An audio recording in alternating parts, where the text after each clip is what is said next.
एक आश्रम में संत रहते थे जो कि बच्चों को शिक्षा देने का कार्य करते थे। दूर दूर से बच्चे आकर संत से शिक्षा ग्रहण किया करते थे। एक दिन उनके आश्रम में एक नया शिष्य आता है।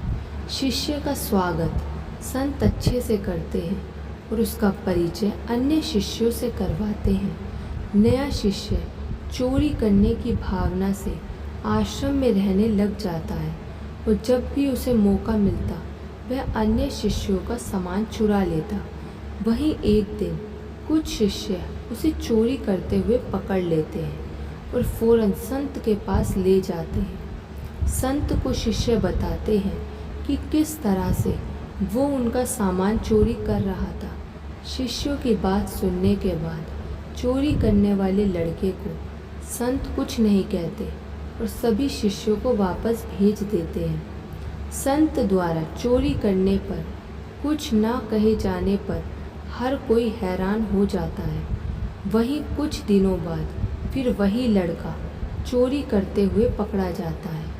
फिर से अन्य शिष्य उसको संत के पास ले जाते हैं और संत से चोरी की शिकायत करते हैं। संत एक बार फिर इसे कुछ नहीं कहते और ऐसे ही छोड़ देते हैं। संत द्वारा चोरी करने वाले लड़के को आश्रम से ना निकाले जाने पर अन्य शिष्य नाराज़ हो जाते हैं और अपनी नाराज़गी जाहिर करते हैं। तब संत शिष्यों को समझाते हैं कि वह लड़का इस आश्रम में नया है और बुरी आदत में फंसा हुआ है।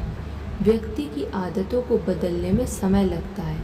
इससे पहले ये जहाँ रहा करता था वहाँ से इसने चोरी करना सीखा है।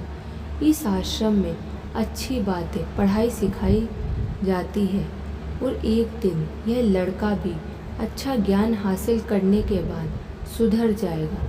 अगर मैं उसको आश्रम से निकाल दूंगा तो वह चोरी करना नहीं छोड़ेगा तथा कहीं और जाकर चोरी करने लग जाएगा। लेकिन अगर मैं इसे इसी आश्रम में रहने दूंगा तो वह तुम लोगों के साथ रहकर सुधर जाएगा। संत की बात सुनकर शिष्यों को अपनी गलती का एहसास हो गया और सभी शिष्यों को ये समझ आ गया कि अच्छे माहौल में रहने से और अच्छी बातें सुनने से बुरा व्यक्ति सही रास्ते पर आ जाता है।